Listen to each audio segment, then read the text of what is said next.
Bago pa man makalabas ng PAR, kagabi binigyan po ng pag-asa ng local name na Butchoy o ganap na naging bagyo itong sama ng panahon sa may West Philippine Sea. Kaninang umaga, nakalabas na rin ito agad ng ating Philippine Area of Responsibility. Kasalukuyan na po itong unti-unting lumalayo sa ating bansa patungo dito sa may katimugang bahagi ng China at wala na po itong magiging direktang epekto sa anumang bahagi ng ating bansa. Kasabay niyan, kagabi rin nabigyan ng local name na Karina itong sama ng panahon sa may Philippine Sea. Yan po ang ating pangatlong bagyo ngayong taon. Patuloy po ang unti-unting paglakas ng bagyong Karina. Ito na po ang pagtutuunan natin ng pansin at yung ating habagat or southwest monsoon. Ayon sa pinakahuling ulat ng Pag-asa, ang bagyong Karina po ay may lakas na hangin na umaabot sa 65 km per hour malapit sa kanyang gitna at kung minsan may mga pagbugsong umabot sa 80 km per hour. Ito po ay nasa tropical storm category na. Ito po ay huling namataan ng Pag-asa sa layong 620 km east ng Kasiguran, dyan po sa may Aurora. Medyo mataas na po ito at patuloy pang kumikilos, pahilagang kanluran sa bilis na 15 km per hour. So narito po ang official track ng Pag-asa para sa bagyong Karina. Base dito, patuloy nakikilos na pahilagang kanluran hanggang hilaga itong bagyong Karina sa mga susunod na araw. Kasabay niyan, patuloy din po ang unti-unting paglakas nito at posibleng umabot sa typhoon category kapag nandito na sa may eastern section ng extreme northern Luzon.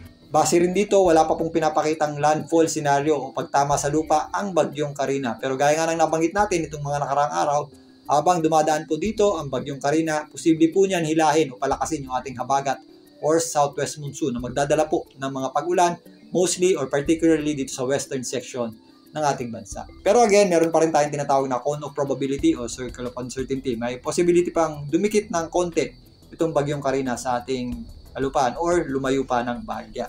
Ganun pa man, maliban sa pag-akyat at pagdikit ng bagyong Karina, ang mas paghahanda natin dito is yung indirect effect ng bagyong Karina, which is yung pag-enhance o pagpapalakas ng ating habagat or southwest monsoon sa mga susunod na araw. Sa kasalukuyan, maaliwalas pa naman ang panahon natin sa malaking bahagi ng ating bansa, maliban sa mga posibleng scattered o kalat-kalat na pag-ulan dito po sa may western section ng Luzon, particularly dyan sa may Zambales, Batangas, Cavite, kasama na po dyan ang ilang parts ng Mindoro at itong hilagang parts ng Palawan. May mga posibleng scattered o kalat-kalat na pag-ulan din dito sa may ilang parts ng Western Visayas.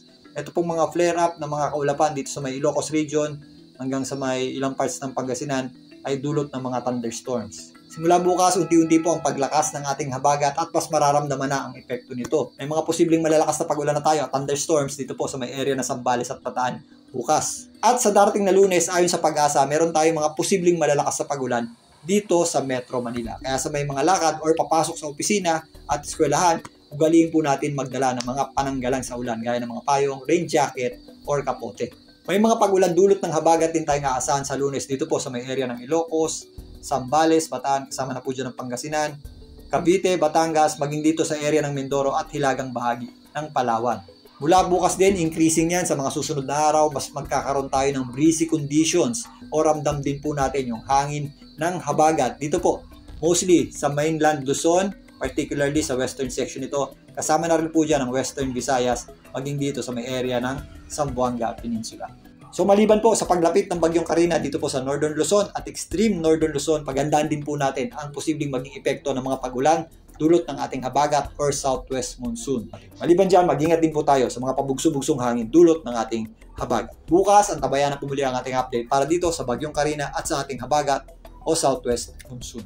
Muli, ito po ang inyong Weather Tito para sa Philippine Weather Trivia.